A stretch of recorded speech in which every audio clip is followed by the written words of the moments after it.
Video.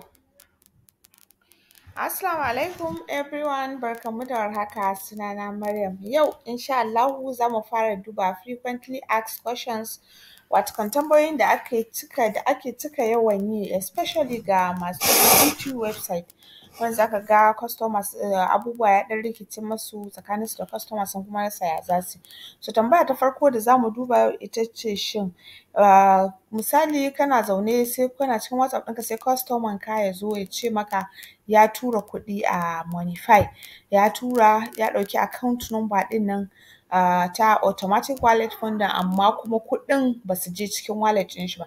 Shin ya za ka solve wannan matsala? So da fari abubuwan da kake da buƙata ka duba guda biyu ne, shin wannan kuɗi da ba su je a wallet ɗin shi ba sai ka tambayi shin monnify sun tura mashi email cewa ya tura so amount a wallet ɗinka? Sabida in most cases monnify suna tura wannan email ɗin especially idan ka yi setting wannan a monnify setting ɗinka. So idan har ka yi sai ka tambaye shi, in har ka yi setting wannan sai ka tambaye shi ka ce shin monnify sun tura min email? Idan ya ce maka that means kuɗin sun je cikin account ɗinka. So idan kuɗin sun je cikin account ɗinka na monnify sai kawai ka anshi email ɗin shi wanda ya register da shi a site ɗinka sai ka je monnify ɗinka. Idan ka je monnify ɗinka sai ka je transaction, idan ka je transaction sai ka yi searching, ka yi filtering, ka latsa filter, in ka latsa filter sai akwai columns da aka sassanya inda za ka sa yawan kuɗin, account number da email. Sai ka pasting wannan email ɗin sai ka yi searching. Idan ka yi searching insha Allahu za ka ga transaction ɗin sai ka latsa shi, za ka ga status ɗin shi failed ne. Sai ka latsa resend notification. So idan kai resending wannan notification kuɗin za su je a wallet ɗin shi.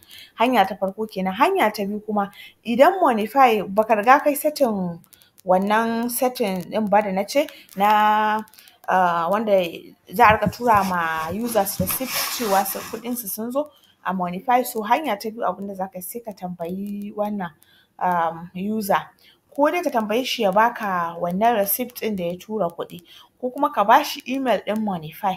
Cikin biyu kuka anshi wannan receipt ka je ka tura ma monnify email cewa an tura musu kuɗi amma ba su shiga, ko kuma ka ba shi email ɗin monnify wannan email ɗin. Idan ka ba shi sai su je wannan email ɗin dai normal wanda ake contacting monnify da shi. Ba zan faɗe shi a video ɗin ba amma in kuna so zan iya ajiye muku shi a description. To sai ka ba shi sai ya je ya tura musu da wannan transaction receipt ɗin cewa ya tura so amount amma kuɗin ba su shiga ba ga transaction receipt. So idan kuɗin sun shiga za su yi mashi reply da cewa kuɗin sun shiga, za su ba shi transaction number ma a ciki. Sai ya kwafo ta ya baka sai ka je ka yi searching kamar yadda ka yi searching da email ɗinka. Idan kuma kuɗin ba su shiga ba, so abin da za ka yi shi ne sai ya je ya koma ya contacting bank ɗin shi. Ko kai masu email ko shi ya masu email duka haka za ku yi wannan, za ku tura ma monnify email ɗin.